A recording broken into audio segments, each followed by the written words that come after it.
नमस्कार दोस्तों, निशूस कास्ट के यूएसए स्पेशल एपिसोड के सीजन 3 में आप लोगों का स्वागत है। आप लोगों ने मेरे कुछ एपिसोड्स में यानी जो स्पेशली विस्की मैचुरेशन या तो कास्ट के ऊपर मैंने एपिसोड्स किए हैं, तो उस एपिसोड में मेरे दो टर्म्स आपने जरूर सुने होंगे। एक तो है एंजल शेयर और दूसरा है डेविल्स कट। ये टर्म आप लोगों को नहीं है, लेकिन एंजल शेयर के बारे में मैंने कई बार बात की है। लेकिन आज के एपिसोड में हम लोग इस बारे में डिटेल में जानकारी लेंगे। What is angel share and what is devils cut. बहुत इंटरेस्टिंग होने वाला है ये एपिसोड, एंड तक देखिए, बहुत मजा आएगा। आप लोगों को तो पता है, विस्की डिस्टिलेशन होने के बाद उसको कुछ सालों के लिए ओक कास्क में या तो अमेरिकन ओक कास्क में मैचुरेशन के लिए डाला जाता है, और उसी दरमियान विस्की कास्क के अंदर का जो लकड़ा रहता है उसके कांटेक्ट में आती है या तो इंटरैक्ट होती है। और उसी वजह से जब कुछ साल विस्की को कास्क में रखने के बाद उस विस्की में कुछ अच्छे प्रोफाइल्स और कुछ अच्छे अरोमा डेवलप हो जाते हैं। ये सब किस वजह से होता है? तो वुड और विस्की एक दूसरे में लेन देन करती है। विस्की में से जो अनप्लेजेंट या तो अनवांटेड अरोमाज और फ्लेवर्स रहते हैं वो कास्क का वुड जो रहता है वो खींच लेता है, और खुद के जो अच्छे अरोमा रहते हैं, कुछ अच्छे प्लेजेंट फ्लेवर्स रहते हैं, वो विस्की में छोड़ता है। और इसी प्रोसेस के दरमियान विस्की में टेस्ट प्रोफाइल्स और अरोमा डेवलप होते हैं। लेकिन ये विस्की को कुछ साल ऐसे कास्क में रखने के बाद उसी में से कुछ विस्की इवेपोरेट हो जाती है, यानी वो बाहर का टेम्परेचर, बाहर के क्लाइमेट कंडीशन की वजह से ये अंदर की जो विस्की है उसमें से कुछ पार्ट इवेपोरेट हो जाता है। और साल भर में जितनी विस्की इवेपोरेट होती है या तो जितना लिक्विड इवेपोरेशन की वजह से कम हो जाता है, उसी को कहा जाता है एंजल शेयर। अगर वही डिस्टिलरी रम बनाने वाली है या तो रम बिजनेस वाली है, तो वो जो लिक्विड कास्क में से इवेपोरेट हो जाता है उसे वो कहते हैं द डुपी शेयर। यानी उनका ऐसा कहना है, the ghost who come to steal the rum from the cask, और उसी को कहते हैं डुपी शेयर। या तो नॉर्मल विस्की जो डिस्टिलरीज रहती है वो उसे एंजल शेयर कहती है। ये एंजल शेयर जाने की कुछ वजह है, वो क्यों ऐसे इवेपोरेशन होता है, तो उसके कुछ रीजंस है, वो मैं आपको अभी बताता हूँ। उसी में से है एक टेम्परेचर, क्लाइमेट में जो टेम्परेचर में बदलाव आता है वो एक रीजन है। दूसरा है वेयर हाउस में कास्क कौन से लेवल पे रखा गया है, रैक में कौन से लेवल पे उन कास्क को रखा गया है, तो वो भी एक रीजन होता है। Third is humidity. तो चलो चलते हैं और देखते हैं कि इन सभी का विस्की के एंजल शेयर पे कैसे असर होता है।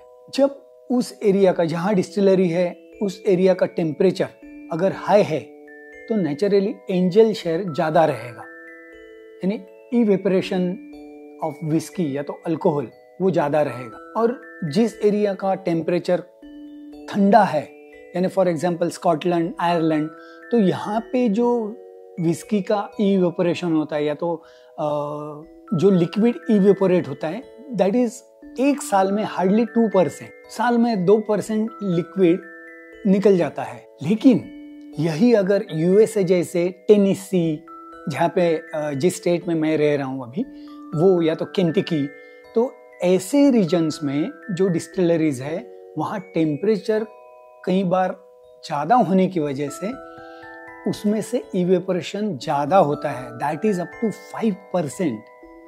और अगर इंडिया की बात करें तो इंडिया के ट्रॉपिकल क्लाइमेट की वजह से यही इवेपोरेशन या तो हम लोग कहेंगे उसे एंजल शेयर, वो 10 to 12% होता है। यानी देखिए Goa, Bengaluru, then MP, Rampur, Paul John या तो अमृत जैसी डिस्टिलरीज है, उनके वेयर हाउस में जब भी ये लोग विस्की मैचुरेशन के लिए कास्क में डालते हैं या तो अमेरिकन ओक बैरल में डालते हैं, तब because of the tropical climatic condition of India या तो उस एरिया का वो जो क्लाइमेटिक कंडीशन है, उसी वजह से 10 to 12% लिक्विड इवेपोरेट हो जाता है, यानी एंजल शेयर निकल जाता है। यानी फॉर एग्जाम्पल मैं कहूँ, अगर 200 लीटर का अगर वो कास्क है तो उसमें से साल भर में 8 to 10% विस्की इवेपोरेट हो जाती है।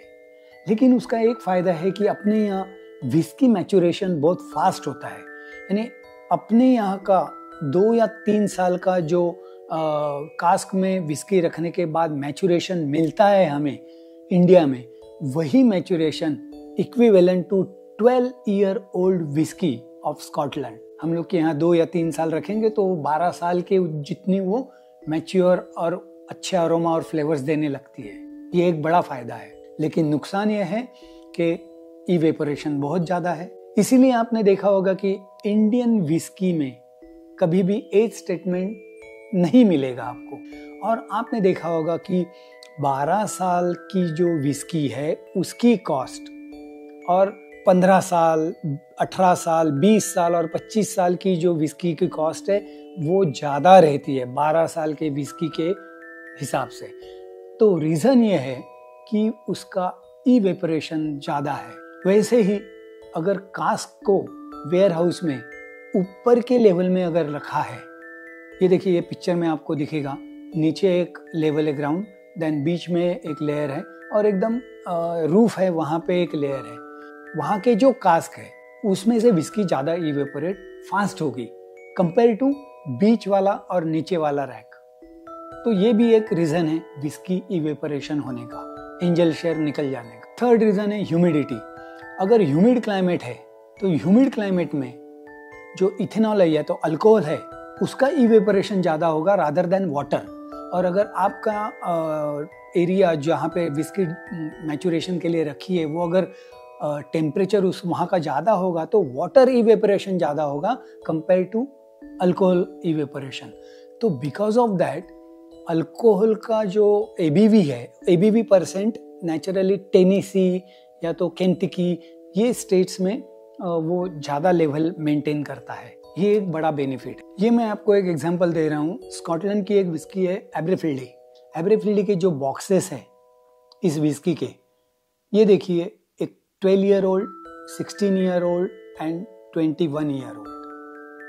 तो इसी बॉटल्स के ऊपर या तो इसी के बॉक्स के ऊपर एक बैरल का पिक्चर दिया है और उसमें एक लेवल दिखाई है विस्की की, यानी जो साल, जितने साल विस्की को कास्क में रखा है तो कितने रेंज में विस्की इवोपोरेट हो गई है, यानी एंजल शेयर कितना निकल गया, ये यहाँ पे मेंशन किया है। ये देखिए 12 साल में इतने लेवल की विस्की निकल गई, 16 साल में इतने लेवल की विस्की निकल गई और 21 साल में कितनी विस्की निकल गई, ये पूरा यहाँ पे पिक्चर के जरिए मेंशन किया हुआ है।